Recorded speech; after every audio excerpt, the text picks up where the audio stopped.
The child was taken. They called themselves the Zari, tall, gray-skinned, and biologically engineered for logic. With angular faces and pupilless eyes that reflected no emotion, they considered compassion a flaw in hierarchy, a law of existence. For centuries, their empire expanded through calculated diplomacy and cold precision, but they made one mistake, one fatal misstep that would burn their name into the nightmares of history. They hurt a human child. Her name was Amara Lane, age 8, brown curls, dimples when she smiled. Her voice could soften the hardest heart, and she loved jellyfish more than anything.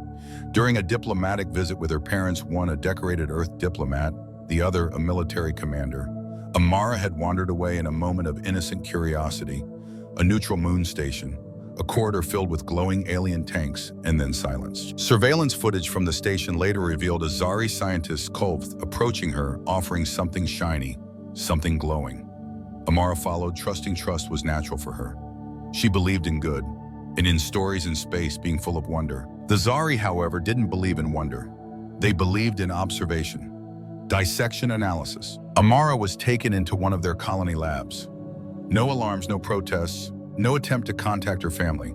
They called her a specimen. When Earth demanded an explanation, the Zari ambassador was calm. She entered our territory, he said. According to Article 7 of our Interspecies Charter, we are within our scientific rights. Her classification as a sapient was not immediately evident. They said this with clinical detachment, no apology, no remorse. They hadn't realized they claimed that she was intelligent, that she mattered. What they didn't understand, what they would never understand, was that a human child is sacred. On Earth, children are not measured by data or dissected in labs. They are protected with fire and fury. And Amara was more than a child, she was ours. When the images arrived, images of her tiny body opened on a sterile table, her chest tagged with cold alien numerals, her eyes staring wide and lifeless. Earth did not weep. Earth did not ask. Earth burned. The silence that followed was not mourning. It was wrath held back by the thinnest membrane of restraint, the kind that tears with a whisper. What the Zari failed to grasp was that Amara Lane was not just any girl. She was the daughter of Commander Riker Lane, a man known across multiple systems, not for his rage, but for his control. A man who until that day believed in peace. He did not shout, he did not cry, he simply stopped smiling. The Earth Council convened within hours. No debate, no diplomacy, just a unanimous vote. Operation God's Fury. This would not be a measured retaliation. This would be a purge. The first to move was Hydra Command, the clandestine unit deep beneath Earth's polar crust, not the peacekeeping forces, not the fleets used for trade and escort or orbital patrol. This was the Black Wave, the part of Earth's military that no one spoke about.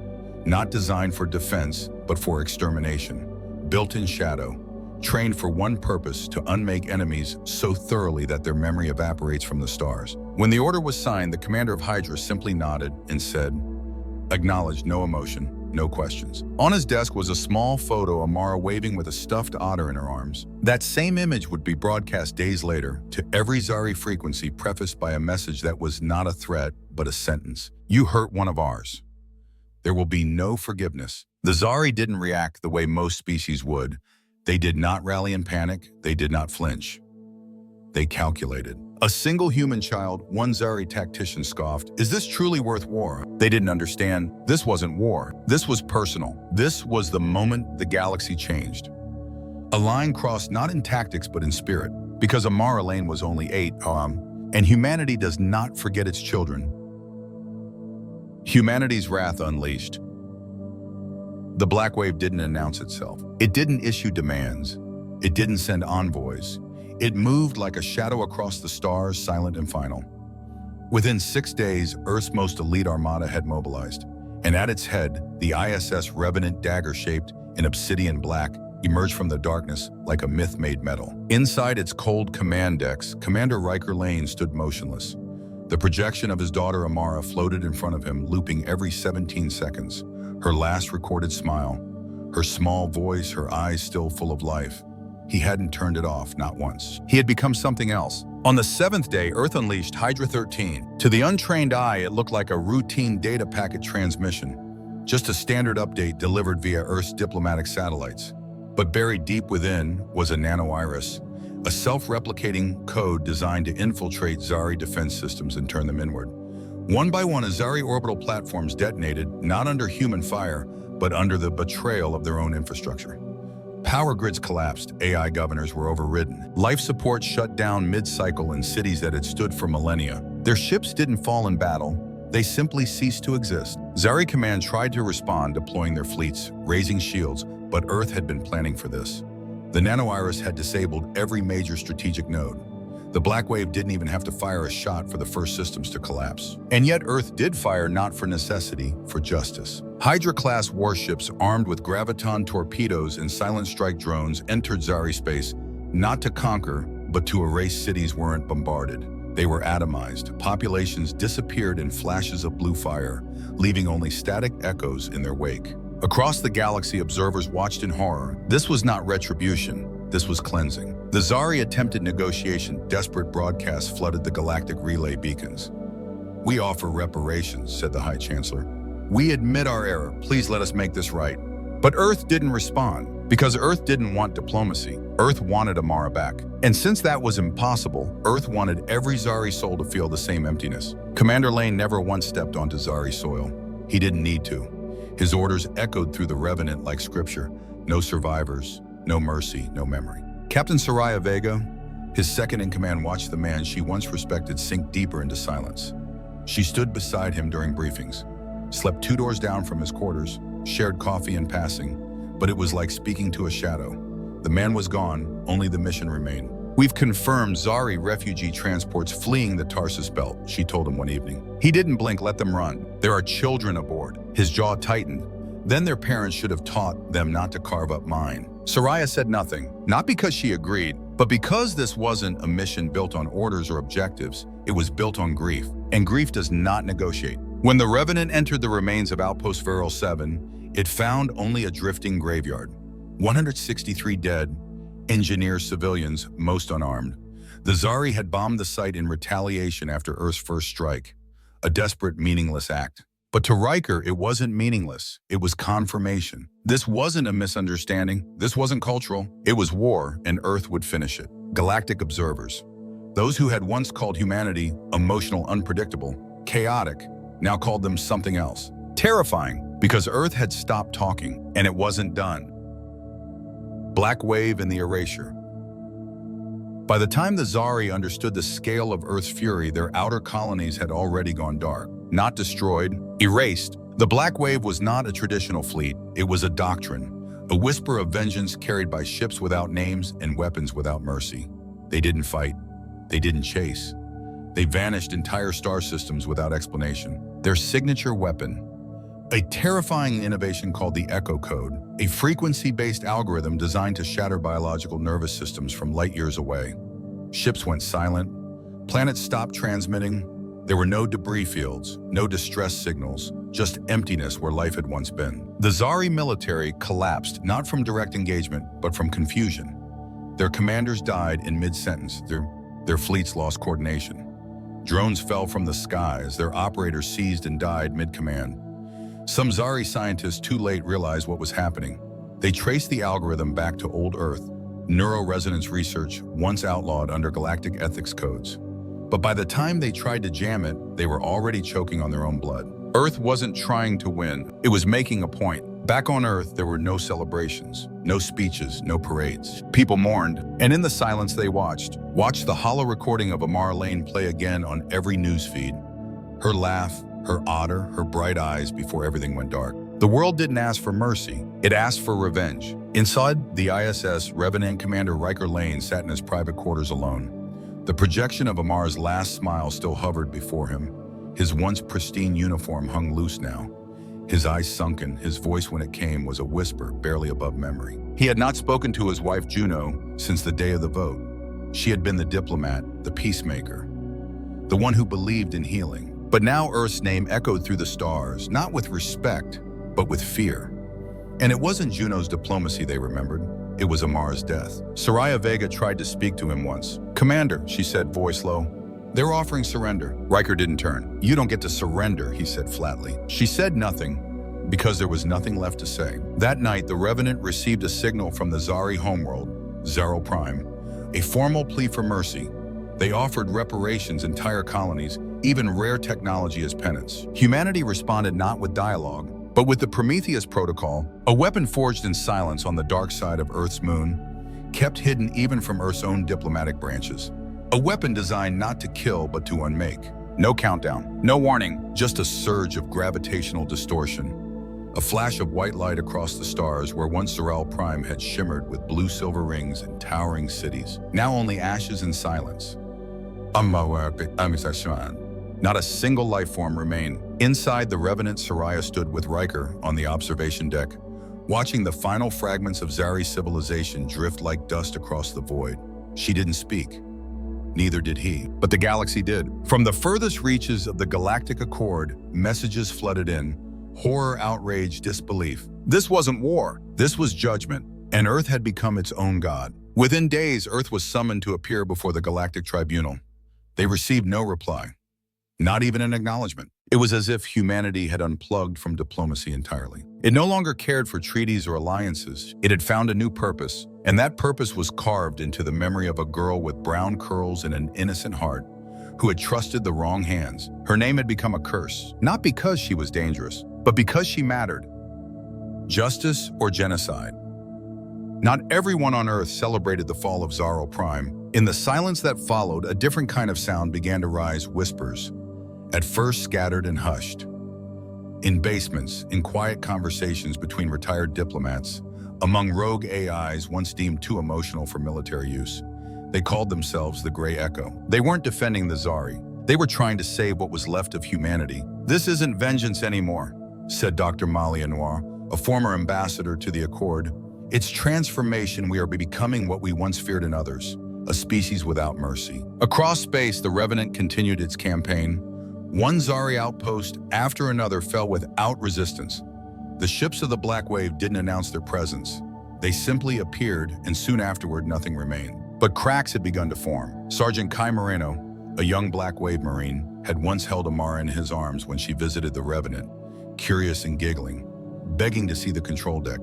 He joined this mission because of her, because of what had been done. But now, watching his squad torch refugee ships and glass agricultural moons, he wasn't sure what he was fighting for anymore. This isn't justice, he whispered one night in the mess hall. It's a cleansing. Others nodded. None spoke aloud. Meanwhile, Commander Riker Lane had retreated deeper into silence. He rarely left his quarters. The projection of Amara still looped in his chamber every 17 seconds unchanged. He'd become a myth to his crew, equal parts martyr and monster. Only Captain Soraya Vega still tried to reach him. One evening, as the Revenant approached its next target, Varex's station, a Zari scientific outpost rumored to house biologists and engineers, she confronted him. "Sir," she said, eyes steady, "there are no weapons on Varexis. No soldiers. Just scientists." Riker didn't look up. They bred the minds that opened her chest. "Then what makes us better than them?" she pressed. His jaw tightened. His eyes flickered grief, rage, something broken trying to stitch itself back together. She died scared and alone. "This ends when they do." Soraya stepped back and didn't salute. In a shadowed corner of the ship, Kai Moreno and 6 others gathered. They weren't revolutionaries, just tired soldiers with haunted eyes and burning questions. Kai had made a decision. "We can't stop the Revenant," he said, "but we can delay it just long enough for someone to speak." They devised a plan. A code injection, small, untraceable into the drone targeting system. It wouldn't disable the launch, only scramble it, a delay. A flicker of hesitation and a storm of annihilation. At the same time, Great Echo intercepted the plan and piggybacked a transmission through Earth's communications spine. A message fragmented, encrypted, and desperate. "You're not alone," it said. "There are hundreds of us trying to stop the cleansing.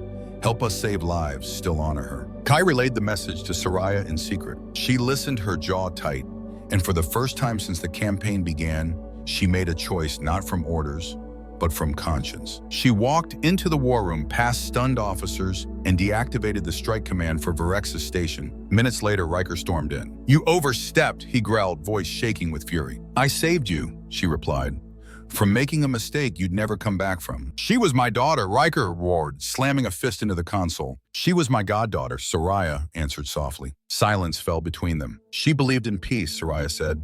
"She loved aliens, space stories, You're turning her grave into a throne of bones. Riker staggered back, not from anger, but from something deeper. Doubt? What do you suggest, he asked, voice ragged. Soraya took a breath. Send a team, no weapons. Open a channel. If they raise a gun, we drop hell. But if they open their arms, we open ours. For a moment, he said nothing. Then he nodded. And across Varex's station, the alarms fell silent. The price of compassion. Varex's station had once been nothing more than an orbital research ring, outdated, dusty, forgotten by most of the galaxy.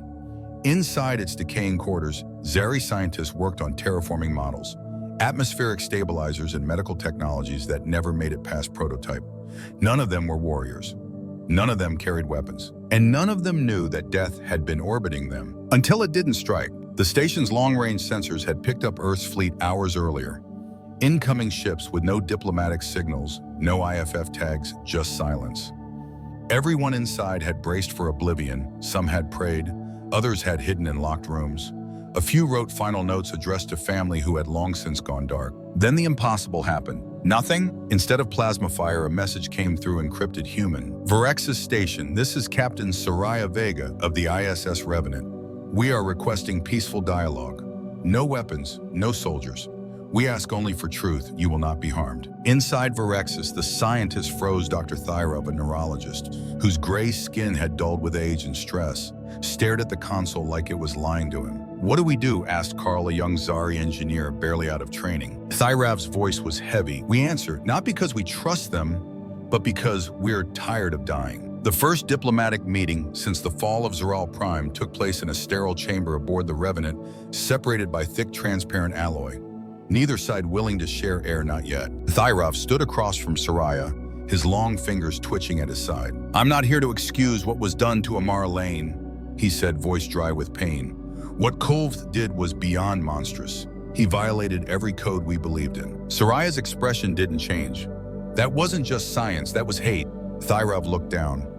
We tried to cover it up, pretend it was a misunderstanding. But many of us, many Zari, we saw your kind as lesser, too emotional, too chaotic. And now you've proven us wrong in the most terrifying way possible. Then why should we believe you are different? Soraya asked. Because Thyrav stepped closer to the barrier. I had a daughter too. Her name was Nayus. She died when you bombed the Tarvan system. She was 6. Soraya's throat tightened. He continued. We're not innocent, but we are not all murderers. Soraya nodded slowly. I believe you. But not everyone on the Revenant agreed. Commander Riker Lane watched the entire exchange in silence from the observation deck. He didn't interrupt. He didn't speak. His fists were clenched, his breath shallow. His daughter was still gone, and now the very people who had dissected her were asking for peace. A knock interrupted his thoughts. Kai Moreno stepped in. The young Marine looked hesitant but resolute. You saw the feed, sir, he said. Riker nodded slowly. Kai sat across from him. You did the right thing. You stopped the strike. I paused it, Riker said hollowly. That's not the same. You're not a monster, sir. That depends on who you ask. Silence stretched between them. I've buried 17 systems, Riker murmured. I've silenced the screams of thousands, and it still doesn't feel like enough. Kai leaned forward, voice steady. That's because vengeance isn't supposed to feel like peace. And then the illusion shattered. A transmission lit up the command deck, encrypted, unverified, aggressive. The face that appeared was jagged with scars, his skin burned and blackened. A Zari warlord. General Halvarek, once presumed dead in the fall of Zeral Prime. This is General Halvarek of the Free Zari, he snarled. We reject your peace. We reject your guilt games. You killed our world. Now we kill yours. Soraya stepped forward. This is Captain Vega. We are in peaceful negotiations. Save your lies, Halvarek roared. While you clinked glasses with traitors, we rebuilt our fleets. We forged vengeance in the fires you left behind. The screen cut to static. Moments later, sensors lit up with movement. A fleet of Zari warships, far larger than expected, was heading toward Earth at impossible speed. Inside, the Revenant silence fell once more. Riker arrived at the bridge, watching the data stream scroll. Soraya didn't say a word. She simply turned the screen toward him. He watched the final coordinates lock in. Then he spoke, his voice different now. Not with rage, with purpose. So much for peace. Soraya didn't flinch. There's still time to stop him. Riker looked at her. Eyes clear, hands steady. No, he said. This time, we should always about that time. We stop the war before it starts. The final assault. The stars above Earth began to dim. It wasn't natural, it wasn't nightfall. It was the wrath of Zaral cut loose from its ashes, returning with vengeance carved into its hulls. General Halvrek had not come for negotiation. He had not come to restore the balance of justice. He had come for blood. From the edge of Karnas 3, where asteroid belts circled dead worlds, his fleet had risen ugly, patched together warships bristling with stolen technology and fueled by grief. Every reactor pulsed with stolen fusion cores. Every hull scarred from battles survived. This was not a formal military. It was a revenant horde forged in pain. They gave us extinction, Halvrek told his bridge crew. Now we return the favor. Behind him, hundreds of Zari soldiers stood at attention, not clean, not uniformed, but united in their fury. Many had lost families during the purge. Some had lost entire planets. All had buried their names in the ruins of Zaro Prime. There would be no mercy. Inside the IS Revenant, the tone had shifted. No longer guilt, no longer vengeance, resolve. For the first time in weeks, Commander Riker Lane wore a clean uniform. He had shaved, he stood straighter. His eyes were still red, but now they burned with clarity, not madness. On the observation deck, he looked down on Earth, his home, his daughter's home, the world that had lost its soul for her. He turned to Captain Soraya Vega. "They'll break through eventually," he said. "Yes," she replied calm, "but maybe not if we do this right." The Revenant had one weapon that had never been used in open space, the Prometheus Array. It wasn't designed to kill ship. It was designed to erase fleets, a gravity-folding weapon built from black hole physics and rogue AI stabilization. It could collapse an entire fleet into a singularity, but it came with a cost. It had to be manually calibrated. From inside the targeting bay, a suicide mission. "I'll do it," Riker said, already moving. "Kai already volunteered," Soraya replied. Riker paused. "That kid doesn't even have a daughter." "No," she said gently, "but he believes in what yours stood for." Riker looked away, then nodded. "Then I'll fly point. He's not dying alone." Alarms blared as Earth's defense grid activated for the first time since the cleansing began. From orbital bunkers to deep Earth silos. Weapons-primed civilians were evacuated into shielded underground cities. Satellites reoriented. The sky lit up like a spiderweb of fire. And then the Zari arrived. From behind the moon, Halvrek's fleet broke through like a tidal wave. Warships howled through the void. Engines burning bright, plasma cannons spun up missiles launched in volleys so dense they looked like burning rain. Halvrek stood at the helm of his flagship. His voice carried through the Zari formation. "Bring the hammers down," he roared. "Tear the sky open." And Earth answered. Thousands of orbital turrets lit up in blinding synchronized fire. Drones swarmed into the void, colliding with enemy ships in suicidal impact. Fighters weaved between plasma trails, trailing smoke and brilliance. But the Zari didn't falter. They had come to die. On the Revenant, Riker flew a formation of retrofitted warbirds directly into the heart of the Zari Crescent. His comm opened to every channel Zari Earth Accord. "This is Commander Lane," he said. "You murdered my daughter, we wiped your world. We're even. But if you want more blood, come get it from me." On Halvrek's flagship, the Zari warlord grinned. "He's aboard, a lieutenant confirmed." "Perfect," Halvrek whispered. The two fleets clashed above Earth in a cataclysm of color and silence, of fire and void. As cruisers burned, as fighters spun into debris, Riker pushed forward. Inside the Revenant, Kai Moreno worked feverishly in the targeting bay. His fingers flew across the controls, adjusting Prometheus calibration. Beads of sweat rolled down his face. "It's ready," he said into the private channel. Riker's ship veered into position. The wrath of Zaral Halvrek's flagship loomed ahead like a mountain of steel. "Fire it," Riker ordered. "You'll be caught in the radius?" Kai protested. "I know," Riker said. "Do it anyway." The weapon charged, a low hum, grew into a scream. Light warped space folded. On the bridge, Soraya clenched her fists. "Get out of there, Riker, eject." But he didn't respond. Instead, he opened a final private comm channel. To Juno, he said, "Tell her, she was the best part of me." And then the Prometheus Array fired. A white-hot singularity bloomed like a new star. Halvrek's fleet collapsed inward, ships folding like paper, crumbling into nothingness. Screams cut to static. And at the edge of the implosion, Riker's ship disappeared into the light. He was gone, but Earth had been saved. The final sacrifice. The war was over. There were no victory parades, no banners hung, no cheering crowds, only silence. The remains of Halvrek's fleet drifted through orbit in molten fragments, pulled slowly into Earth's gravity well, or lost to the void. The skies were scorched but clear. Earth was intact, bruised but alive. And Commander Riker Lane was gone. In the days that followed, the crew of the ISS Revenant moved like shadows. Maintenance reports were filed without comment, meals were eaten in quiet. Even the engine hum seemed softer, like the ship itself knew it had lost its soul. Captain Soraya Vega stood alone in the observation deck, more often now watching the spot where Riker's ship had vanished. She'd seen his end, watched his vessel disappear into the collapsing ripple of the Prometheus array. She'd heard his last words. She was the best part of me. Earth's Defense Council declared the campaign concluded.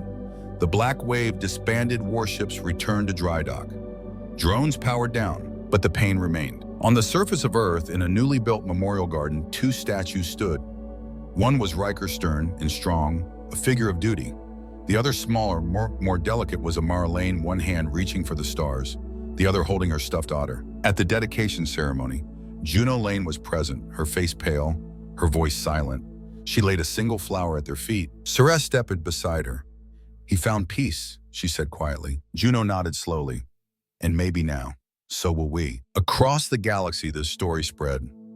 Of a child taken, of a father's fury, of a fleet that shattered worlds, and a commander who gave his life to stop the cycle.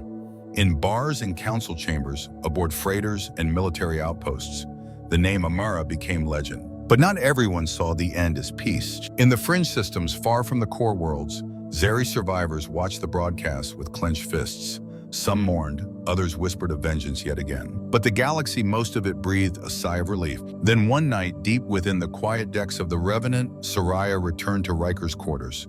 His chair was untouched, the hollow of Amara still looped every 17 seconds. She stood in the doorway, arms crossed, heart heavy. And then slowly she did what he never could. She turned it off. The light vanished, the projection faded, and the room was silent. She whispered to the darkness. She wouldn't have wanted this. Elsewhere in the Himalayas, Grey Echo continued their work. Not to fight, but to remember. Dr. Malia Noir compiled records, footage, and transmissions into the Amara Accords, a new charter meant to govern interspecies justice. Not to prevent war, but to ensure one child never had to die for the galaxy to learn compassion. And amid it all, a message arrived at Earth's diplomatic relay. It came from Varex's station. Dr. Thirov, the old neurologist, spoke plainly. "We are compiling a list of those responsible for Amara Lane's death.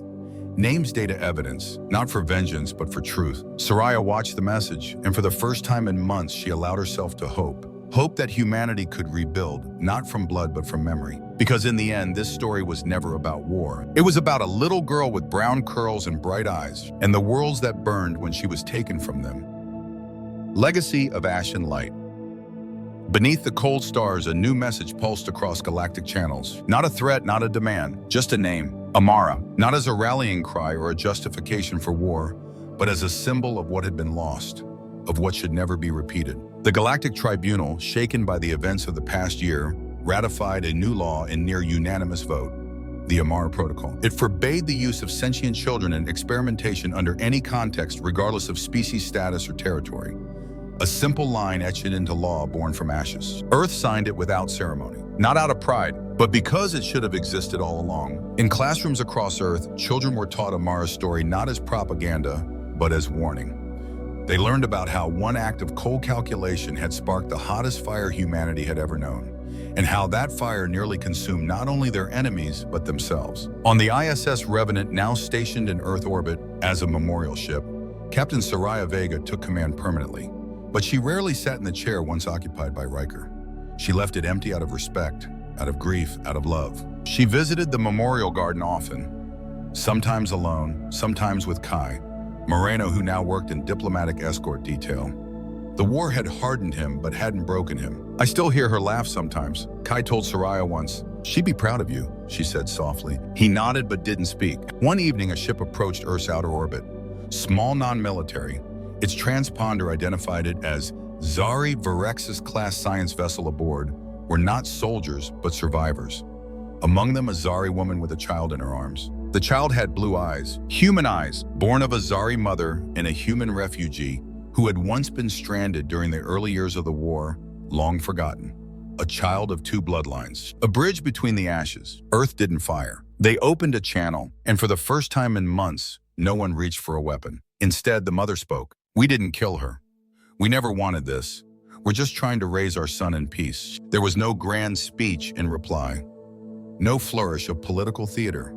Only Soraya Vega speaking from the bridge of the Revenant, then raise him well. The child's name, Aaron Lane. Amara's name carried on not through fury but through forgiveness. And far away in a quiet bunker beneath the Himalayas, Juno Lane stood before a classroom of children, young cadets, diplomats in training, idealists. She played them a simple video, a girl with curly brown hair, laughing, waving a stuffed otter, 17 seconds on loop. When the video ended, she looked up at the students, tears in her eyes, but voice unwavering. She was only 8, Juno said, and they forgot that. We forgot it too. But if you remember nothing else, remember this: compassion is not weakness. It's the only thing that ever stops fire from becoming ash. And above high in Earth's night sky, the stars continued to burn, witnesses to all that had been lost and all that might still be saved.